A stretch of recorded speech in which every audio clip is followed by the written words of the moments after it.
천만금난조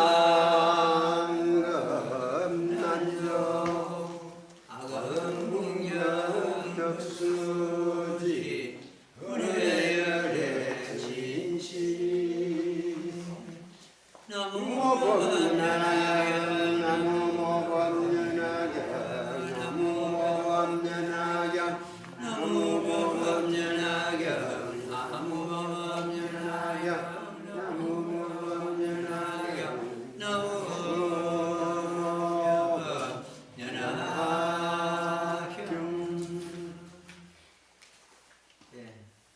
대성기신론 10페이지 세 번째 줄부터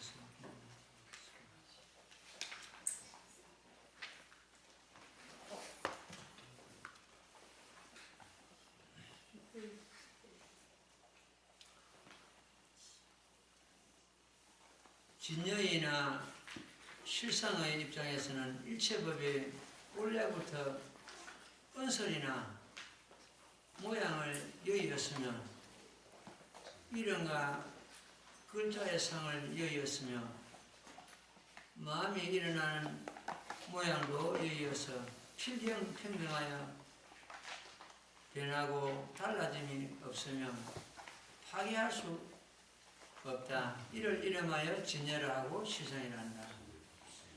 진여이든 실상이든 곧 이것이 우리들 마음입니다. 마음이 현재 이 글에서 지금 드러낸 것처럼 또 마찬가지입니다. 마음이 분명히 있긴 있는데 어떤 모양도 없고 어떤 언설이나 어떤 이런가 이런 걸 다 떠나 있는 그런 상태입니다. 그러면서도 거기서 마음법이 일어나고 마음법이 장엄대가 있고 우리 마음 가운데 이 마음법이 장엄되어 있는 것 같아 열애장이라고 내가 지난 시간에 말씀을 드렸습니다. 우리 마음을 떠나서는 한 법도 없습니다. 그래서 진리를 깨달았다, 법을 깨달았다 하는 그런 경우는 결과적으로 우리들 자신의 마음을 실체를, 실상을 깨달았다. 이런 의미로서 받아들여야 됩니다. 범부중생은 눈으로 보고 귀로 듣고 육권에 끄달려가지고 육경에 매달려가지고 거기에 집착하고 욕심내고 그러나 이 실상을 깨달은 자들은 항상 소소영영한 자기 자성에 머물고 있습니다. 그래서 무슨 말을 하더라도 이 선지식들은 실상을 정도했기 때문에 정치하는 말이나 장사하는 말이나 세속 살아가는 말이나 이런 말을 해도 전부 정법에 순응합니다. 심지어 소송법을 이야기해도 전부 대성입니다.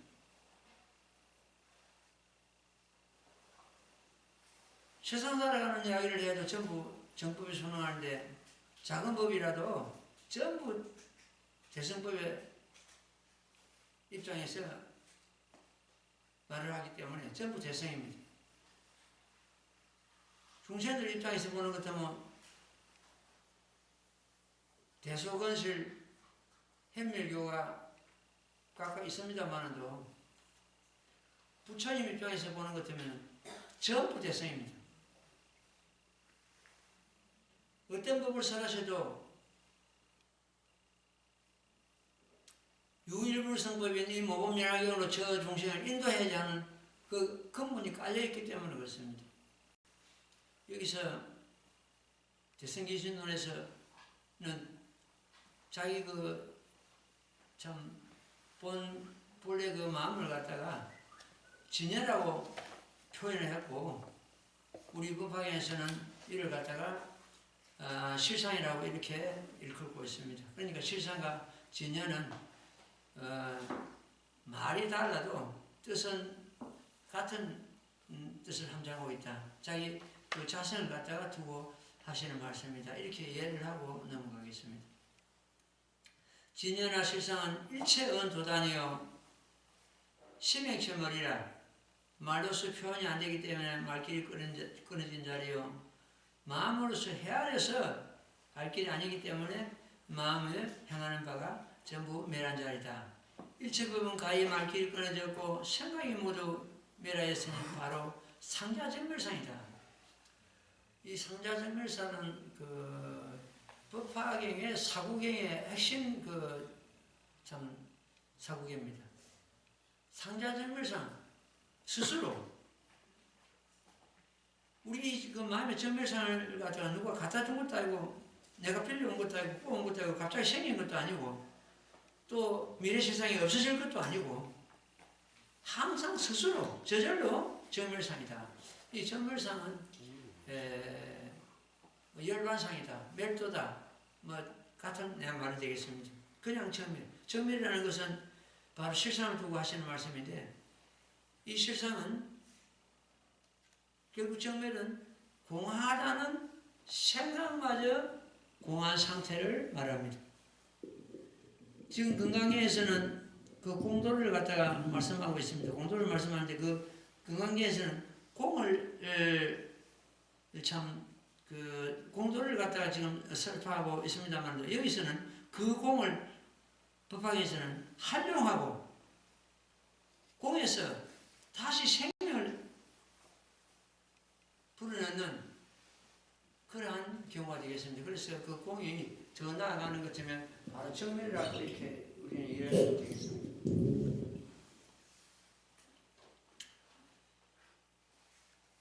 상자정멸상, 이게 이제 법학에 있는 사구계인데, 중요한 사구계인데, 이 상자정멸상이 바로 저절로 과거생부터서 현재 또 미래까지 변함이 없이 그냥 그대로 정멸상이다. 이것이 우리의 실체고 모든 법의 실체입니다. 우리 마음의 실체가 모든 법이 우리 마음이라고 그러죠. 그래가지고 우리 마음이나 모든 법이나 같은 뜻이 되겠는데 있다는 세상에 있다는 온갖 모든 것이 그냥 그대로 정멸상이다. 그 본체는 이렇게 이해를 하면 되겠습니다. 이것이 제법실상의 도리입니다. 항상 스스로 열반상이니라 이런 까닭으로 진여라 이름하고 실상이라 이름한다. 이것을 정멸상이다. 예, 말은 진여다 실상이다 다르지만은 뜻은 우리의 자성을 상자 정멸상 이 자성을 두고 하시는 말씀입니다. 이렇게 이해를 해야 됩니다. 진여는 비염비정 물든 것도 아니고 청량한 것도 아니고 비선 비악 착한 것도 아니고 악한 것도 아니고 이걸 갖다 중도라 그러지만 중도실상 중도라 하고 실상이라 이름한다. 이걸 중도실상이다. 그러니까 중도는 어디를 한쪽으로 기울어진 것도 아니고 이것과 저것과 중간도 아니고 이것과 저것을 모두 포용하는 그러한 경우가 되겠습니다. 여기서는 그러니까 깨끗한 것도 아니고 물든 것도 아니고 선도 아니고 악도 아니고 큰 것도 아니고 적은 것도 아니고 빨간 것도 아니고 노란 것도 아니고 가지가지 색깔도 아니고 이것이 중도 전부 실상의 도리인데 중도 실상은 모든 걸 갖다 포용하되 거기에 끄달리지 않는 걸 갖다가 중도라고 이것과 저것 우리는 중도를 갖다가 어떤 그 중간이라고 이해하는 것은 큰일 납니다. 중간이 아니고 모든 걸 갖다 선악을 다 포용하되 거기에 집착하지 않는 것을 갖다가 중도라고 합니다. 무상불상 상이 없기에 어떤 모양딸이 없기에 불상이고 상이 아니고 불상이기에 상이 아니기에 상이 없다. 이름하여 명의실상 실상이라 한다. 이 무량행의 아주 제일 핵심 도리입니다. 행상이 없으면 행상이 아니니 행상이 아니기에 행상이 없으므로 실상이라 이름한다. 근데 이런 경우는 우리가 문자로서만 풀락하는 것은 머리가 뱅뱅 돕니다. 문자로서 풀락하지 말고 자기가 이걸 전부 공창하든지 경전을 똑경해가지고 이걸 갖다 정득을 해야 됩니다. 그게 제일 중요합니다. 다시 한번 봐요. 이게 물왕경에서 지금 우리 법화경 개경 물왕경에서 그 핵심 도리입니다. 상이 없다. 우리 마음에 지금 상이 없잖아요. 상이 있는데 우리 마음에 상이 없잖아요. 상이 없기에 상이 아니다. 상이 아니기에 상이 없다. 이렇게 뒤집어 놔버렸단 말이에요. 그러니까 이제 그것도 이걸 갖다 무슨 마음을 해라가 잡으려고 하는 것도 막 뱅뱅 돈단 말이에요. 이름하여 시상이란다. 그러니까 시상은 어떤 상을 모든 상을 갖다 떠난 것이다. 상을 여인 것이다. 이렇게 보면 모양 따를 여인 것이다. 그것이 곧 우리 마음이라는 거죠. 여기서 지금 시상이라는 것이 바로 우리 마음을 두고 하는 거예요. 이 한법이 생각으로부터 일어나는데 이것이 전부 우리 마음이다. 이 한법이라는 것이 전부 우리 마음이다. 이 문화의 어떤 하나의 핵심들이죠. 이쪽 11페이지 넘어오고 망념에 의하여 모든 상이 일어난 것이다. 망념은 우리 번뇌망상이죠. 어떤 선지식이 제자를 보고 그럽니다. 너 아상에 집착되고 망념이 들거는 그 지금 상태를 가지고 나를 헤아리라 그러지 마라.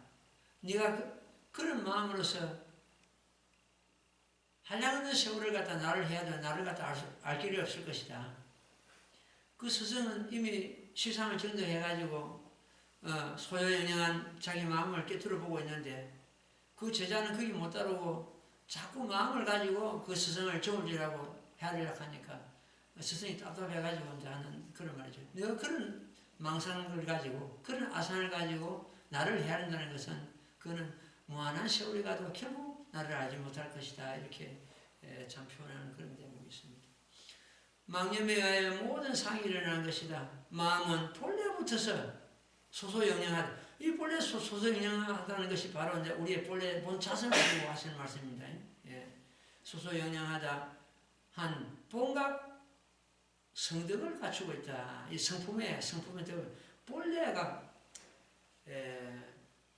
어떤 분이 전화 와서 이 대목을 가지고 전화 왔는데 열애수랑품에 보는 것 같으면은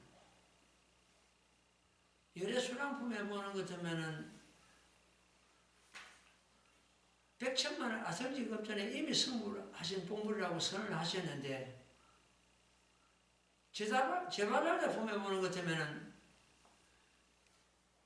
어떤 선인을 따라가지고 그 임금이 그 나라 임금이 어떤 선인을 따라가지고 임금자리를 내놓고 선인을 따라가서 물도 깃고 뗄나무도 하고 밥도 짓고 가위도 따오고 이래가지고 온갖 심부름을 하고 신용 들면서 부지런히 참 이 모범연을 수행했다는데 그 도리는 어떤 것입니까?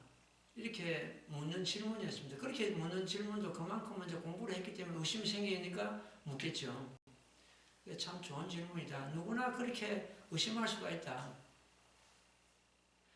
이 백천만 아선지급 전에 성불을 하셨다고 선언을 하셨는데 제바달다 품에서는 왜 그 선인을 따라가서 물도 끼고 뗄나무 되냐. 그럼 그 성불하기 백천만 아선지급 전에 성불을 하기 전의 일인가?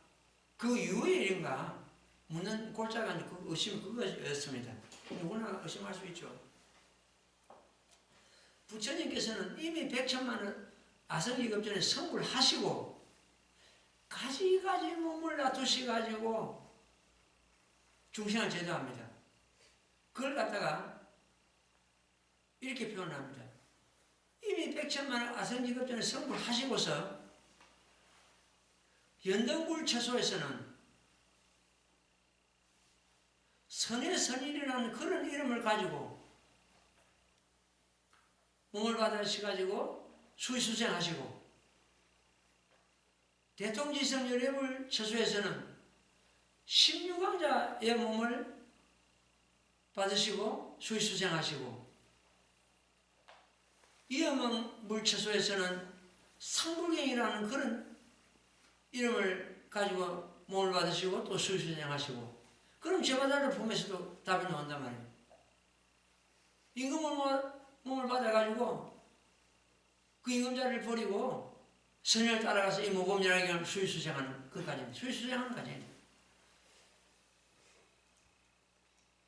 우리도 마찬가지입니다. 우리의 본성은 본자질은 성불하신 부처님이라고 해서 더 거룩하고 더 훌륭하고, 성불 못한 중생이라 해서 그 본성이 하열하고 좁고 적고 이런 것이 아니고 똑같습니다. 사실은 이시적으로 보는 것 같으면 우리 본성은 이미 성불하고 있는 부처님의 성불과 똑같습니다. 그래서 여러분들이 이 말을 듣는 것 같으면 혹시 또 너무 나태하고 건방하고 우쭐할까 싶어서 내가 이런 참 조심스럽긴 조심스러운데, 본래 중생이 본래 부처였습니다.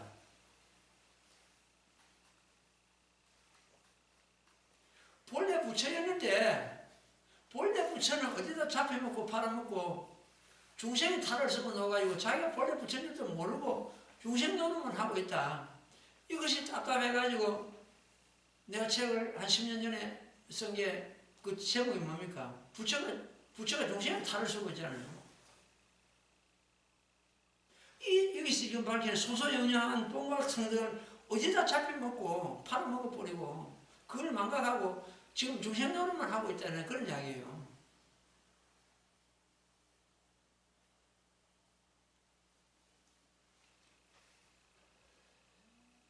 부처님께서는 그 본래 무량백천 아설기급전에 성불을 하시고서 가시가지 몸을 놔두셔가지고 중생을 제도합니다. 그럼 부처님 몸만 놔두시느냐? 안 그렇습니다. 우리가 똑같은 중생의 몸을 놔두시기도 하고 부처님 몸을 놔두시기도 하고 큰 보살의 몸을 놔두시기도 하고 가시가지 몸을 놔두셔가지고 그 중생을 제도하신단 말이에요. 우리도 마찬가지입니다. 우리가 지금 언제 성불을 하느냐 그게 문제가 아니고 이 법화 행자는 성불했든 못했든 간에 중생 제도하기 위해서 가지가지 몸을 앞으로 나오게 되어 있습니다. 놔두가지고 몸을 받아가지고 중생 제도하게 되어 있습니다.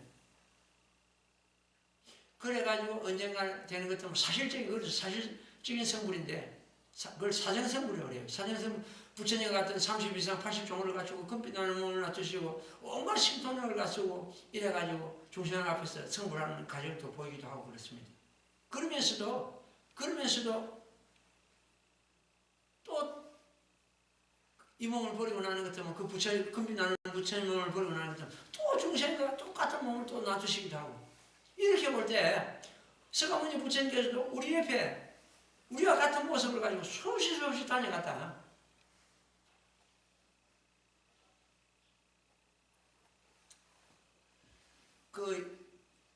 우리 한토에 와가지고 선종에서 보는 것 같으면 달마대사를 갖다 제1조, 그 다음에 해가스님, 해가가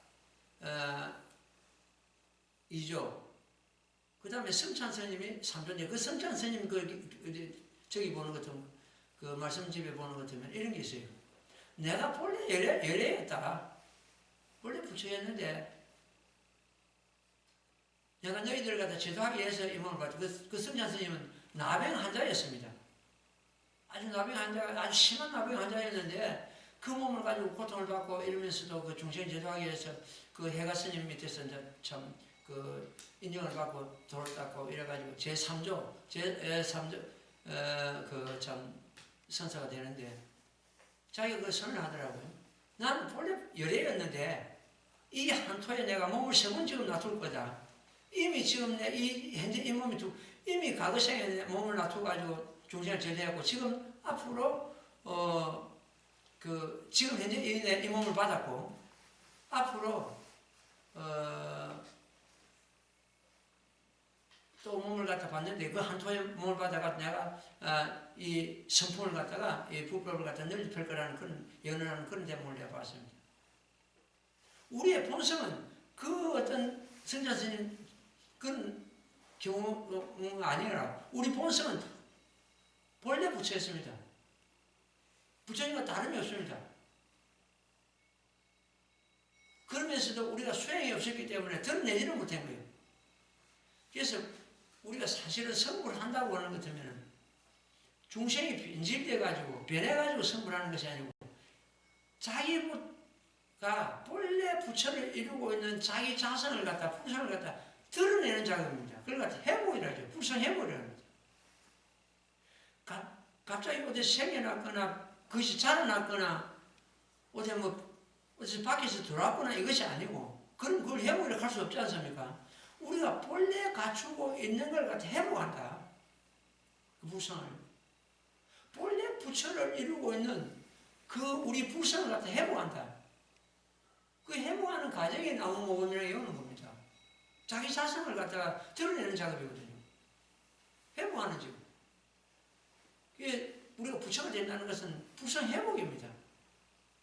중생이 변질해가지고 부처가 변질해가지고 변해가지고 부처가 되는 것이 아니고 회복입니다. 여기서 이제 밝히는 소소영영한 그 자리입니다. 본각자설, 여기서 본각 성덕이라고 했거든요. 본래 이루고 있는 그 부처. 아주 이게 참 중요한 단어입니다. 소소영영하고 본각 성덕을 갖추고 있다. 일체 만법이 다 평등한 진여를 떠나 한 법도 존재하지 않는다. 이 진여는 우리 마음이라고 했죠. 마음을 떠나서 한 법도 존재하지 않는다. 일체 만법이 우리 마음과 함정하고 있다. 따라서 팔만대장경이 우리가 넘볼 수 없고 우리가 성취할 수 없고 우리가 갖출 수 없는 그런 말씀이 아니라는 거예요. 전부 우리가 다 이미 갖추고 있고 우리가 성취할 수 있고 우리가 거기 도달할 수 있는 그런 말씀을 하셨지.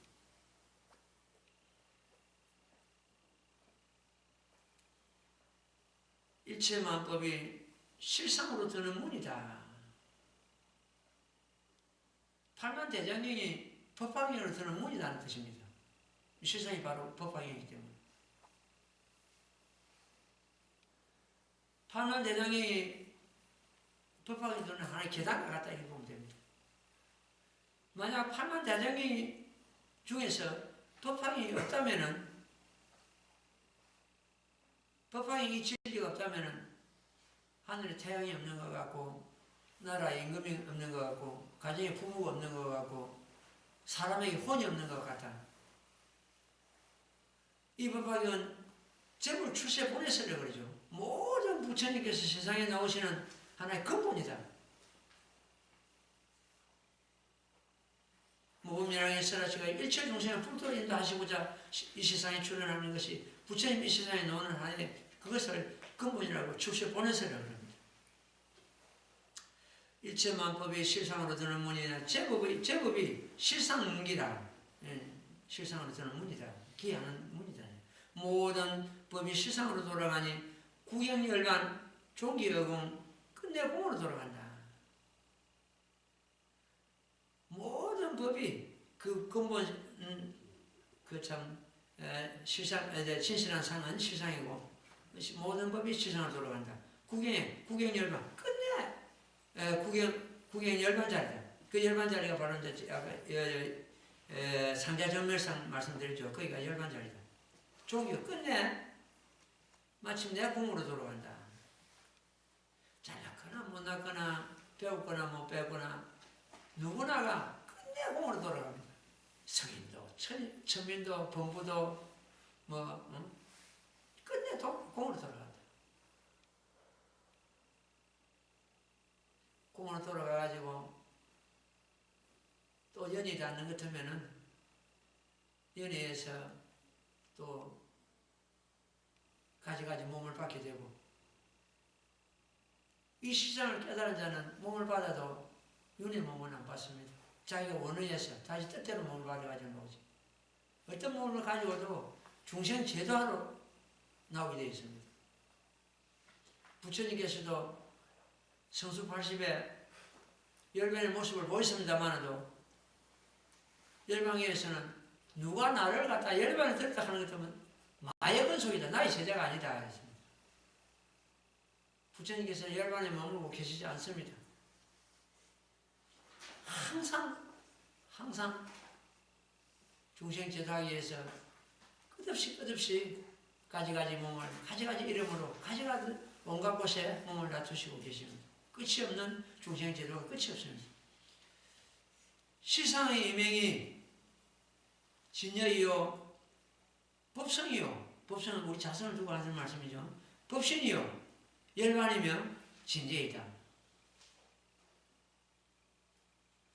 이 이름만 단어만 다를 뿐이지 전부 실상이란 그 의미는 똑같습니다. 실상을 두고 하시는 말씀이죠. 그 경전에 보는 것처럼 어떤 경전은 진제력하고 어떤 경전은 법선력하고 어떤 경전은 법신력하고 어떤 경전은 진제력하고 제일이제력하고 가지가지 아주 이렇게 참 단어가 나옵니다. 그러나 전부 실상을 두고 하시는 말씀입니다.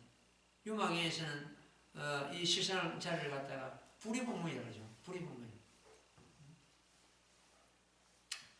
상계 유심소장이라.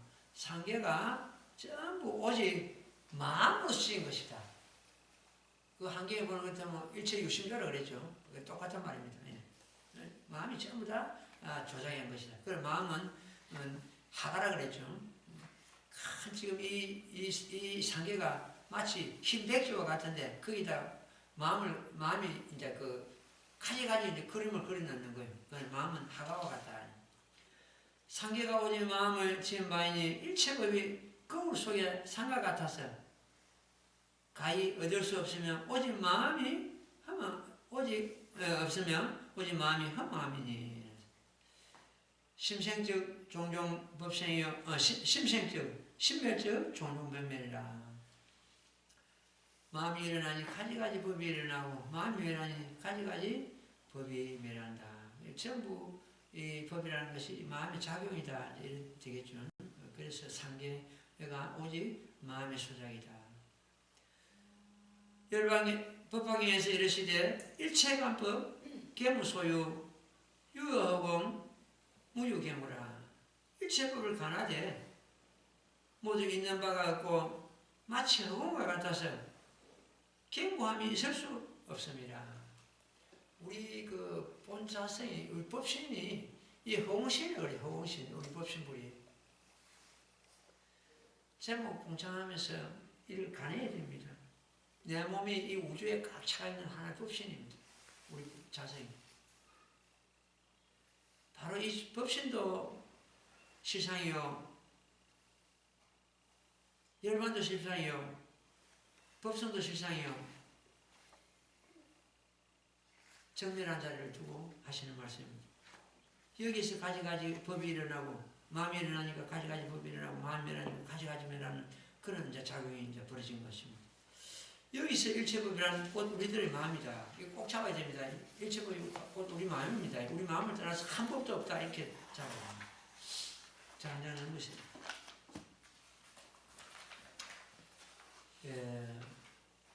물은 아무 그릇에나 담깁니다. 부드럽기 때문에 그렇죠. 물보다 부드러운 게 있습니다. 뭡니까? 공기죠. 공기보다 더 부드러운 게 있습니다. 뭡니까? 진공입니다.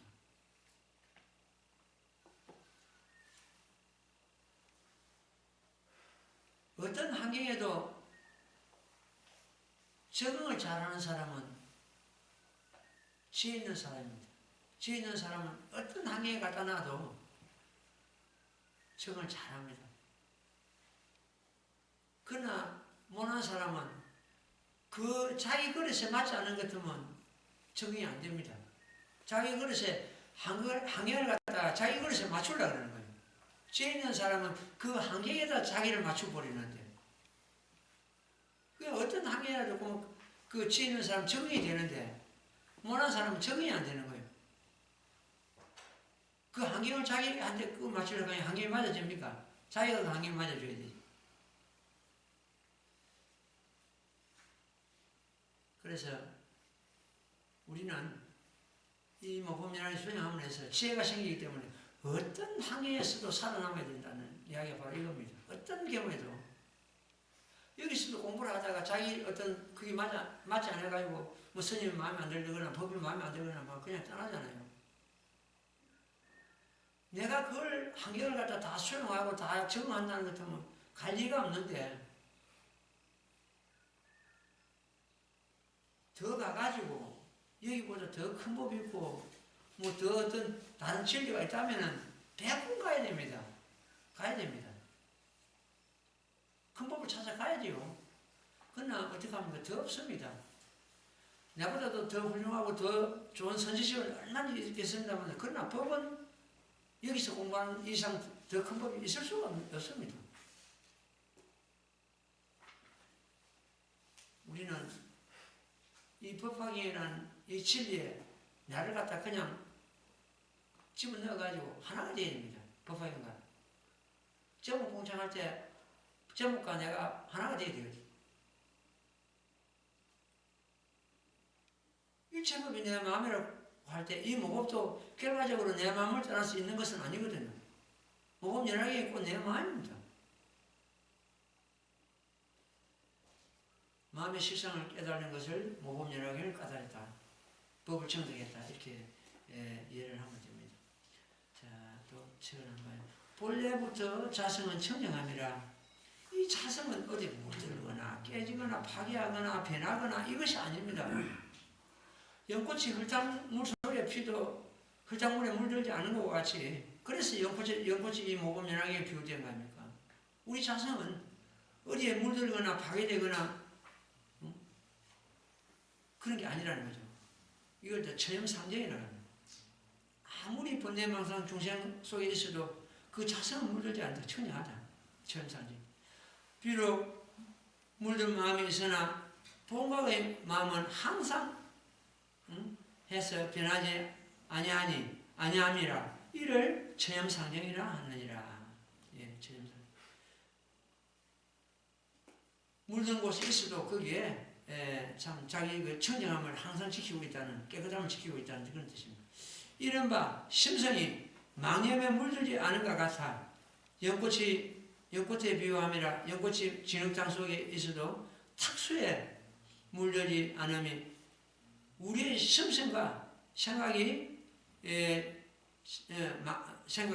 망상 속에 있어도 우리 심성은 그 망상에 오염되지 않고 물들지 않는다는 그런 뜻이 되겠습니다.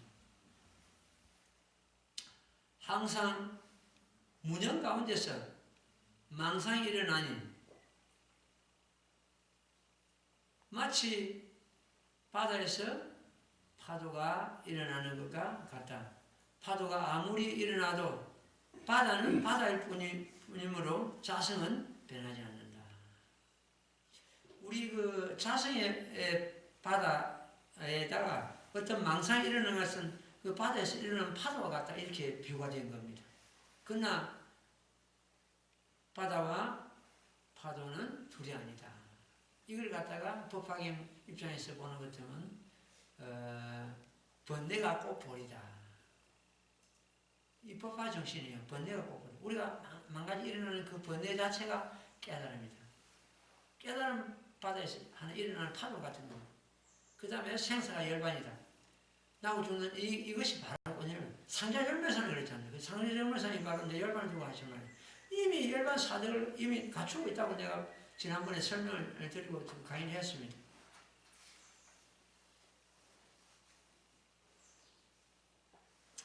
자성불변, 부정불감, 불생불멸이다.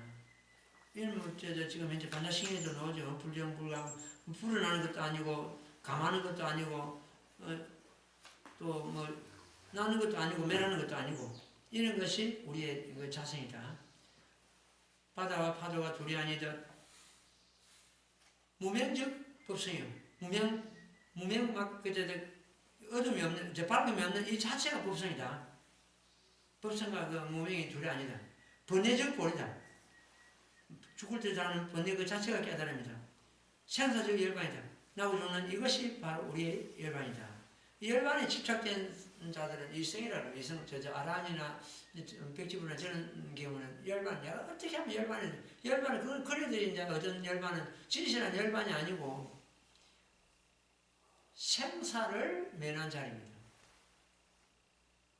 부처님께서는 그 열반에 집착하는 그들을 위해서 방편으로서 참 이성삼성이 얻은 열반을 갖다 내려놨는데 그건 진실한 열반, 이 법화의 입장에서 보면 진실한 열반이 아니고 겨우 생사를 면한 자리다. 그걸 허망함을 면한 자리다. 우리가 생사를 해탈했다고 생사를 면했다고 해서 거기가 부처님과 같은 그런 자리냐? 그렇지 않습니다. 그 이성삼성, 아란이나 백지불이 얻은 자리는 생사는 그네들은 이미 뛰어넘었습니다. 생사는 해설했지만은 그러나 부처님이 얻으신 진정한 열반은 아니다. 생사를 멸한 그네들은 이성삼성은 몸을 안 받습니다. 우리처럼 몸을 안 받으면 영원히 성불 못합니다. 그래서 이성삼성을 갖다가 한경에서는 뽀끈 종자라고 그랬습니다. 뽀끈 종자. 저 고산에서는 연꽃이 필 수가 없듯이 성문정각은 성불 못한다.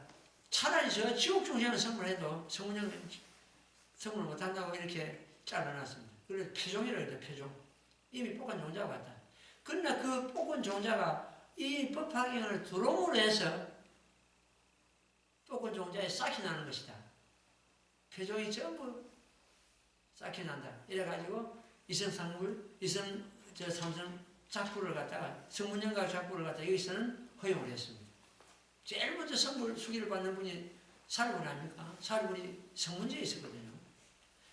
그래서 성문들이 이 모범연화경에 들어옴으로 해서 전부 보살지에 올라가게 되어 있습니다. 그네들이 이 법을 만나기 전에는 어떻게 생각하냐면 우리들도 부처님과 같은 저런 열반을 얻을 거니 생사를 이미 다 멸하고 열반을 얻을 거니 저 닦을 법이 없다. 이래가지고 나타하고 우쭐하고 부처님과 같은 이치에 같다고 자기들이 자각하고 있었습니다.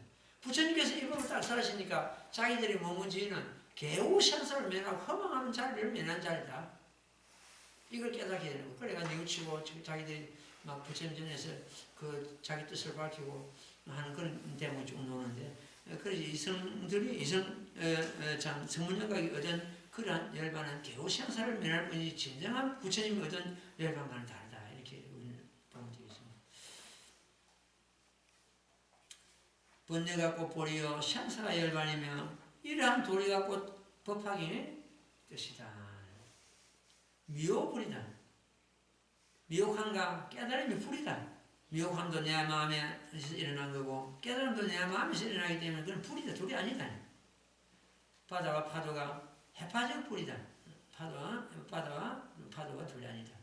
진여의 본체는 불생불멸이요 부정불감이므로 부처님이라 해서 더하지 않고 범부라 해서 덜하지 아니하니 절대 무한평등이다.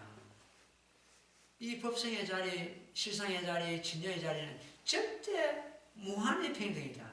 어떤 차별이 없다. 다보 부처님께서 이 법화경을 설하는 곳이 있으면 그 탑이 솟아나가지고 정명한다고 되어 있습니다. 그래서 정명 부처님이라고 그러죠. 다보 부처님을. 정명 부처님은 하는데 이 사바세에서 부처님께서 이 모범연화를 설하실 때 다보 부처님께서 땅에서 솟아나셔가지고 참착 거룩하고 거룩하십니다. 석가모니 부처님께서 설하시는 법은 전부 진실입니다. 그러면서 평등대해, 그것이 나옵니다. 평등대해 교보살법 부소오연법이다 이랬습니다. 그 평등대해가 바로 여기서 절대 무한평등을 두고 하는 거예요. 그게 진여의 자리고 실상의 자리고 우리 법성의 자리고 우리 자성의 자리를 두고 하시는 말씀입니다. 거기는 차별이 없기 때문에 잘했거나 못했거나 가졌거나 못 가졌거나 배웠거나 못 배웠거나 평등대해가 아닐 수가 없습니다. 평등대해 보살을 가르치는 겁니다. 교보살법. 보살을 가르쳐가지고 성불하는 법이라는 뜻이죠. 보살을 가르치고 성불하는 법이기 때문에 부처님께서 이 땅에 놓으신 근본이 이 모범연화경입니다. 그래서 교보살법. 그 다음에 불소고요. 부처님께서 항상 깊이 간직하시는 법이다. 번영하시는 법이다. 깊이 간직하시는 법이다.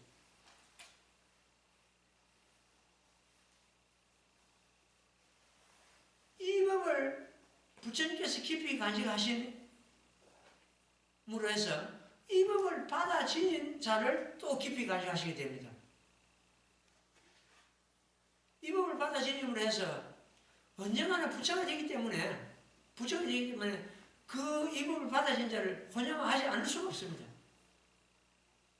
임금 아들이 임금이 되어야 되고 부처님 아들이 부처님이 되는 것처럼 이 법을 받아진 자는 부처님의 진정한 법자다. 그러니까 이 법을 받아진 자는 부처님께서 시방제국께서 혼용하시는 바이다. 깊이 간직하시는 바가 된다. 부처님으로부터 절대적인 보호를 받고 있다. 이렇게 우리는 참 자긍심을 가져도 좋습니다. 그 다음에 그 13페이지는 열반 사득. 열반 사득은 내가 전에 한번 강의를 한번 했습니다. 했는데 다시 한번 짚어보자면 그 열반 사득을 갖다가 법신 사득이라고 그러죠. 법신 사득이라고 하고 이것은 상락아정이란다. 상락아정. 그 상락아정 이 네 가지를 갖다가 열반 사득이라고 그러는데 제가 한번 보자고요. 삼득 항상 그 덕이죠. 생멸이 변천함이 없는 덕. 우리 자손은 생멸이 없다고 되어 있습니다. 없는 걸 깨달아야 됩니다. 생멸이 없습니다. 나고 죽는 것은 이 몸이 나고 죽을 뿐이지 우리 자손은 나고 죽음이 없습니다. 그런데 이 자성을 나고 죽음이 없는데 나고 죽음이 있는 이 육신에 끄달려가지고 육신의 시종이 돼가지고 평생 살아갑니다. 우리 사람들이. 대부분이 거의가 육신의 시종이 되기 때문에 잘 먹어야 되고 잘 입어야 되고 좋은 데 가야 되고 좋은 데 살아야 되고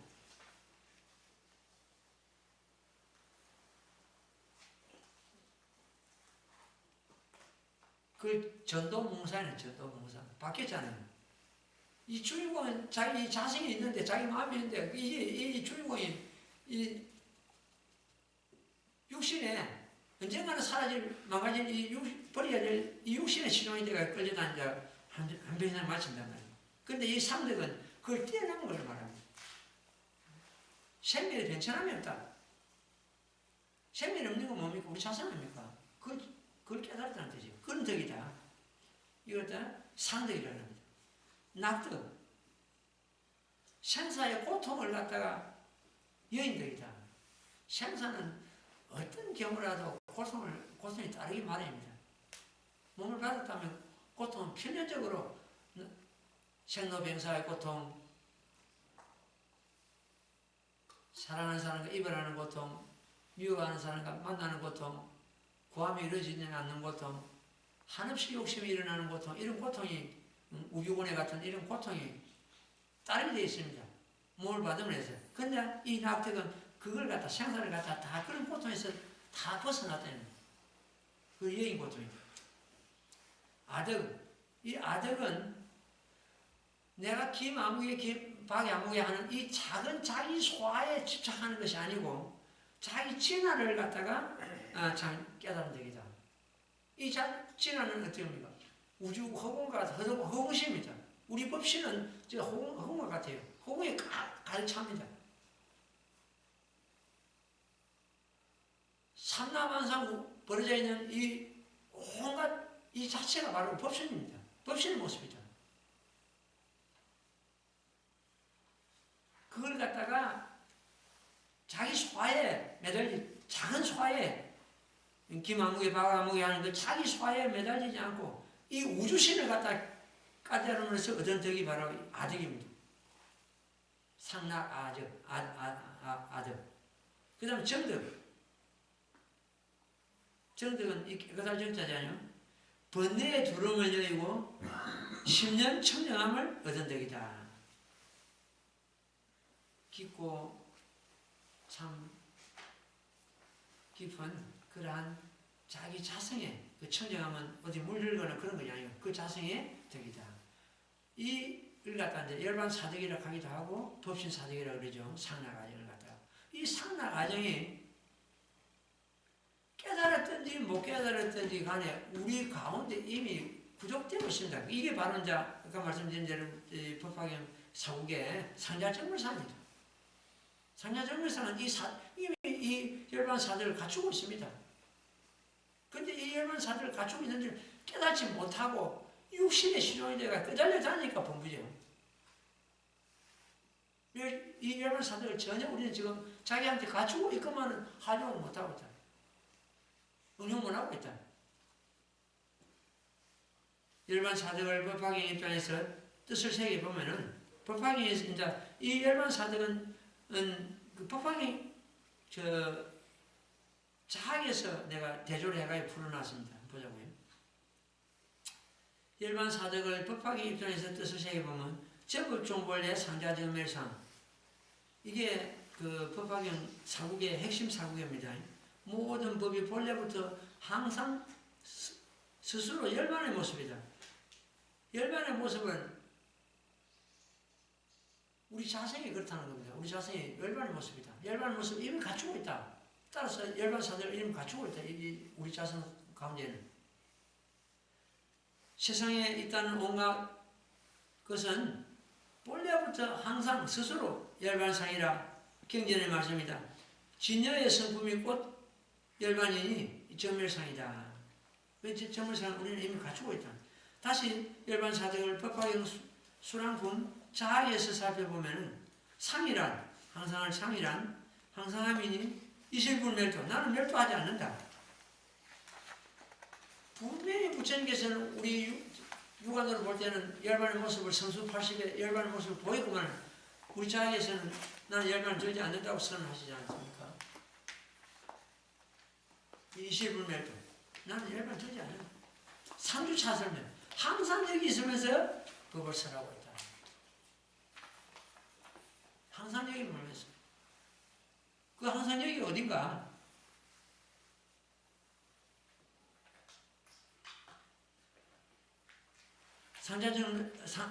상주차설법. 항상 여기 머물면서 설법하신다. 항상 머무는 여기 어딘가? 차설법, 상주, 항상 여기 머물면서 법을 설한다니. 여기 어딘가? 여기 아님이 없다는 거예요. 여기 아님이 없다는 것은 부처님이 머무시지 않는 곳이 없다는 뜻이에요. 그러나 부처님께서는 부처님 홀로 계시는 법이 없습니다. 항상 중생과 같이 합니다. 따라서 내가 있는 그곳에 같이 하십니다. 내가 있는 그곳에 중생과 더불어한다. 홀로 계시지 않는다. 여기 아닌 곳이 없다. 여기 아닌 곳이 없는 것이 상주차설법입니다. 이것이 상덕이다. 그 다음에 낙덕. 낙이란 중생을 제도함이 상설법교와 무수업 중생. 항상 법을 설해서 한량없는 중생을 교화한다.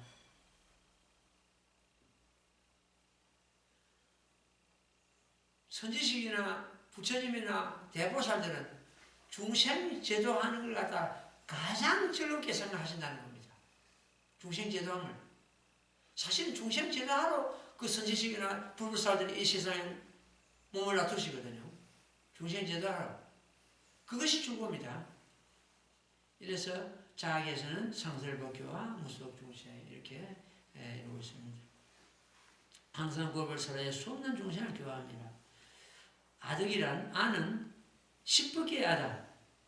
이 아다 자득불례 우리 자학에서 제일 처음에 자득불례 소경접수 자득불례를 나가지고 이 자악하는 거 물론 석가모니 부처님 자신을 두고 자아라 했지만 이 자아는 우리 모두의 자아고 십법계의 자아다.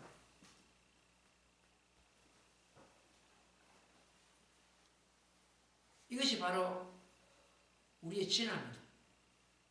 아까 작은 자기 소화에 매달리지 않고 진화를 깨달은 덕기를 갖다 이 아덕이라고 그랬는데 바로 이 자아는 우리 모두의 자아다. 따라서 내 자신의 자아다. 그 자덕불례 외우면서 이 내 자신의 사연이다. 이 자아는 내 자신이다. 이렇게 짓고 우리는 외워나가야 됩니다. 부처님 혼자 홀로의 자아가 아니라는 거죠. 우리 모두의 자아다. 부처님께서 이 땅에 당강하시면서 천상천하 유아동편을 했습니다. 유아, 오직 나아. 이것이 십법계의 아입니다.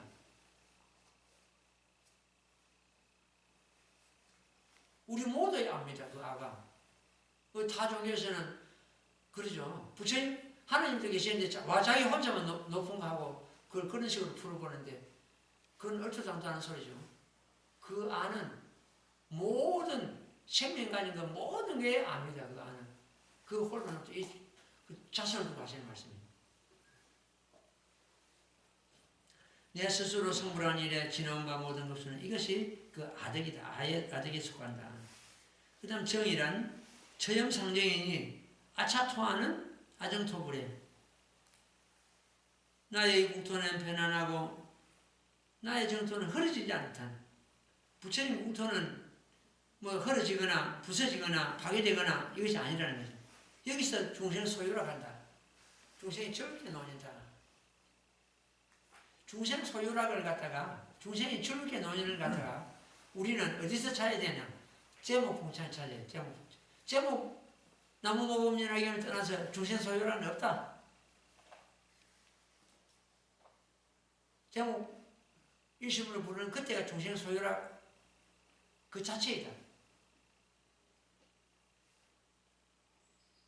아차투하는 나의 이 국토는 편안하고 안온하고 이 나의 정토는 흐려지지 않는다. 부서지지 않는다.